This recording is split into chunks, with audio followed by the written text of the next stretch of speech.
So joint replacement అనేది last options అండి. Two లేట్గా అంటే చాలా లేట్గా కానీ మీరు దాని డెసిషన్ తీసుకున్నప్పుడు డిఫార్మిటీస్ అనేది పెరుగుతుంది అండ్ లిగమెంట్ లాక్సిటీ అనేది కూడా చాలా పెరుగుతుంది. దీనివల్ల బౌల్ లెగ్స్ అనేది రావచ్చు, మజిల్ వీక్ అయ్యే ఛాన్సెస్ ఎక్కువ ఉంటాయి, నడుస్తూ ఉంటే పెయిన్ పెరిగి బీపీ పెరగటం కూడా జరుగుతుంది. లేట్ స్టేజ్లో సర్జరీ అనేది టెక్నికలీ కొంచెం డిఫికల్ట్ కావచ్చు, రికవరీ కూడా స్లో అవుతుంది. కొంతమంది పెయిన్తో ఇయర్స్ టాలరేట్ చేస్తుంటారు, పెయిన్ కిల్లర్స్ వాడుతుంటారు.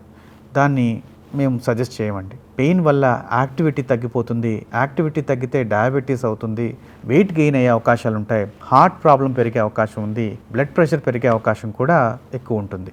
జాయింట్ రీప్లేస్మెంట్ డెసిషన్ అనేది చాలా కరెక్ట్గా టైమ్లీగా డెసిషన్ తీసుకోవాలండి. టూ ఎర్లీ సర్జరీ అనేది తప్పు కావచ్చు, కానీ టూ లేట్ సర్జరీ కూడా రిస్కే.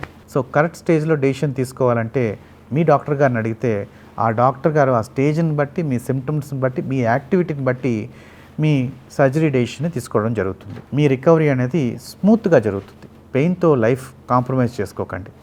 నమస్తే.